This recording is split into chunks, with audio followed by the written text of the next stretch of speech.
สวัสดีครับน้องฟ้าและสวัสดีคุณผู้ฟังที่กำลังมองหาคำตอบให้กับพื้นที่ในใจของตัวเองทุกคนนะครับ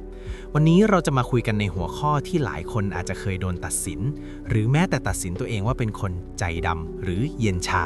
นั่นคือเรื่องของการเป็นคนที่ตัดความรู้สึกได้เร็วครับใช่เลยครับพี่นนท์คือบางทีพอเราตัดสินใจจบความสัมพันธ์หรือเดินออกมาจากสถานการณ์ที่มันแย่ๆได้แบบทันทีเพื่อนรอบตัวมักจะถามว่าทำไมทำใจได้เร็วขนาดนั้นหรือไม่เสียใจเลยเหรอจนบางทีฟ้าก็แอบตั้งคำถามกับตัวเองเหมือนกันนะว่าเราผิดปกติหรือเปล่าที่ไม่ได้นั่งร้องไห้ฟูมฟายเหมือนคนอื่นจริงๆ แล้วมันไม่ใช่เรื่องผิดปกติเลยครับน้องฟ้า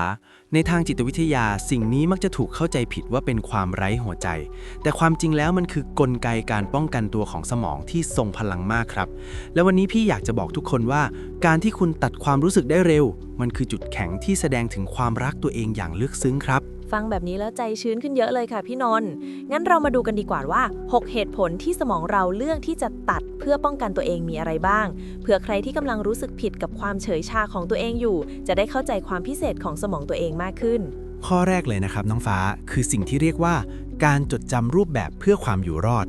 ทางจิตวิทยาพบว่าสมองของคนที่ตัดความรู้สึกเร็วมักจะเป็นสมองที่ผ่านการเรียนรู้มาอย่างหนักครับเขาไม่ได้เย็นชาหรอกแต่เขาเห็นตอนจบตั้งแต่อยู่ตรงกลางเรื่องแล้วอ๋อเหมือนเวลาที่เราเคยเจอเหตุการณ์ซ้ำๆเช่นคนที่พูดจาแบบนี้สุดท้ายเขาก็จะทำแบบนั้นพอเราเห็นสัญญาณเตือนภัยปุ๊บสมองเราเลยสั่งให้หยุดจ่ายความรู้สึกทันทีเลยใช่ไหมคะถูกต้องครับเหมือนเราเคยเดินหลุมเดิมมาแล้ว 3-4 ครั้งพอครั้งที่ 5เราเห็นหลุมอยู่ข้างหน้าสมองมันจะบอกว่าไม่เดินต่อแล้วนะมันคือการตัดวงจรความเจ็บปวดก่อนที่มันจะถล่มลึกครับนี่ไม่ใช่ความใจแคบแต่มันคือความฉลาดทางอารมณ์ที่ช่วยเซฟพลังงานชีวิตเราไว้โหเข้าใจเลยค่ะแล้วข้อที่2ล่ะคะพี่นนท์เกี่ยวกับเรื่องของความชัดเจนในคุณค่าของตัวเองหรือเปล่าคะเก่งมากครับน้องฟ้าข้อ2คือการมีขอบเขตทางอารมณ์ที่แข็งแรงงานวิจัยชี้ให้เห็นว่าคนที่ move on ไวหรือตัดใจเก่งมักจะเป็นคนที่มี core value หรือคุณค่าในตัวเองชัดเจนมากเมื่อไหร่ก็ตามที่มีใครมันล้ำเส้นหรือทำลายความไว้วางใจสมองจะประมวลผลทันทีว่าพื้นที่นี้ไม่ปลอดภัยสำหรับตัวตนของเราอีกต่อไปครับยกตัวอย่างง่ายๆเหมือนเวลาเราไปร้านอาหารที่บริการแย่มากๆบางคนอาจจะทนกินให้จบเพราะเสียดายตังค์แต่คนกลุ่มนี้จะเลือกเช็คบิลแล้วลุกออกทันทีเพราะเขารู้ว่าเวลาและความรู้สึกเขามีค่ามากกว่าอาหารมื้อนั้นค่ะใช่ครับเขาไม่ได้โกรธแค้นนะแต่เขาแค่หมดความสนใจเพราะมันไม่คู่ควรกับการลงทุนทางอารมณ์อีกต่อไปการตัดได้เร็วแบบนี้จึงเป็นการยืนยันว่าฉันรักตัวเองมากพอที่จะไม่ยอมให้ใครมาลดทอนคุณค่าครับมาถึงข้อที่3กันค่ะฟ้าว่าข้อนี้สำคัญมากคือเรื่องของการล้นทะลักของอารมณ์ใช่ไหมคะใช่ครับในเชิงจิตวิทยาบ้านมืดและการป้องกันตัวสมองบางคนจะมีกลไก emergency shutdown หรือการปิดระบบฉุกเฉินครับเมื่อเราเจอความเจ็บปวดที่มันหนักหนาเกินไปจนสมองส่วนที่ประมวลผลอารมณ์รับไม่ไหวมันจะทำการตัดการเชื่อมต่อทันทีเพื่อป้องกันไม่ให้ระบบจิตใจเราพังทลายลงมาครับฟังดูเหมือนฟิวส์ตัดไฟเลยนะคะพี่นนท์คือถ้าปล่อยให้กระแสไฟความเสียใจไหลต่อบ้านอาจจะไฟไหม้ได้สมองเลยเลือกที่จะทำให้เราชาและตัดออกมาเพื่อให้เรายังมีชีวิตรอดต่อไปได้ค่ะเป็ดเลยครับน้องฟ้าคนรอบข้างอาจจะเห็นว่าเราเดินออกมาเฉยๆเหมือนไม่รู้สึกอะไรแต่จริงๆข้างในสมองเรากำลังทำงานหนักเพื่อเยียวยาตัวเองในที่ปลอดภัยอยู่ครับการตัดเร็วในข้อนี้จึงเป็นเหมือนเสื้อชูชีพที่ทำให้เราไม่จมน้ำตายในทะเลแห่งความเสียใจครับลึกซึ้งมากค่ะพี่นนท์แล้วข้อที่4ล่ะคะเห็นว่าเกี่ยวกับเรื่องของความจริงที่เจ็บปวดด้วยใช่ไหมคะข้อ4คือการยอมรับความจริงแบบเบ็ดเสร็จครับคนส่วนใหญ่มักจะติดอยู่ในวงจรของความหวังเช่นเขาอาจจะเปลี่ยนไปหรือพรุ่งนี้อาจจะดีขึ้นแต่สมองของคนที่ตัดความรู้สึกไวจะมีลักษณะพิเศษคือมองโลกตามความเป็นจริง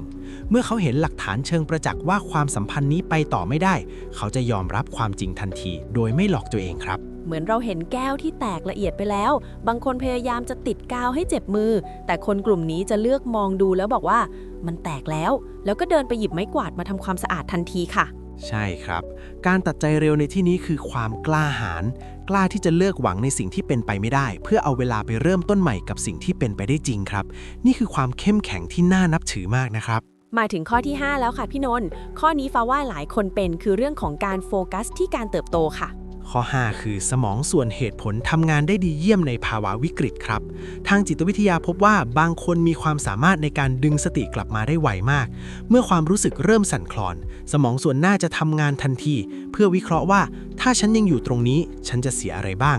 และถ้าฉันถอยออกมาฉันจะได้อะไร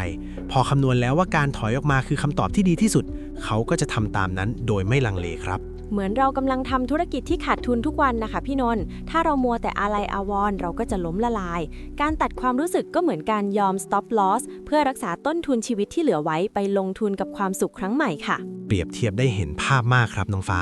และข้อสุดท้ายข้อที่ 6 ครับ คือความล้าทางอารมณ์ที่สะสมมานานครับ บางครั้งที่เราเห็นใครสักคนตัดความรู้สึกได้เร็วในวันนี้ ไม่ได้แปลว่าเขาเพิ่งรู้สึกนะ แต่มันคือการค่อยๆตัดมานานแล้ว จนถึงจุดที่ความอดทนหยดสุดท้ายมันทำงาน สมองเลยสั่งการให้จบทุกอย่างทันทีครับ อ๋อ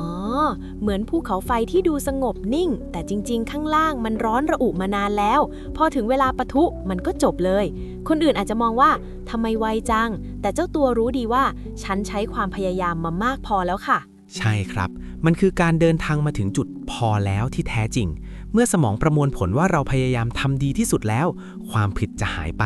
เหลือเพียงความว่างเปล่าที่พร้อมจะเปิดรับสิ่งใหม่ๆเข้ามาแทนครับ ฟังมาถึงตรงนี้ฟ้าหวังว่าเพื่อนๆที่เคยถูกมองว่าใจร้าย หรือรู้สึกผิดที่ตัวเอง move on ไวจะเริ่มมองเห็นมุมมองใหม่นะคะ ว่าความจริงแล้ว สมองของคุณกำลังพยายามปกป้องคุณอย่างสุดความสามารถ เพื่อให้คุณได้ไปต่อในที่ที่เห็นคุณค่าของคุณจริงๆค่ะ ใช่ครับ ทุกความรู้สึกของคุณมีเหตุผล และทุกการตัดของคุณมีราคาที่คุณจ่ายมาด้วยความอดทนเสมอครับ อย่าให้ใครมาบอกว่าคุณผิดปกติ เพราะนี่คือพลังแห่งการปกป้องตัวเองที่คุณควรภูมิใจครับ ก่อนจะจากกันไปในวันนี้ ถ้าใครชอบเรื่องราวอินไซต์จิตวิทยาที่ช่วยให้เข้าใจตัวเอง และคนรอบข้างมากขึ้นแบบนี้ อย่าลืมกดติดตามพวกเราไว้ด้วยนะคะ ใช่ครับ กดไลค์และกด Subscribe ช่องของเราไว้ เพื่อที่คุณจะได้ไม่พลาดเนื้อหาที่จะช่วยให้คุณเป็นสายลับสมอง ที่เข้าใจทุกความรู้สึกของตัวเองมากขึ้น แล้วพบกันใหม่ในตอนหน้านะครับสำหรับวันนี้ สวัสดีครับ สวัสดีค่ะ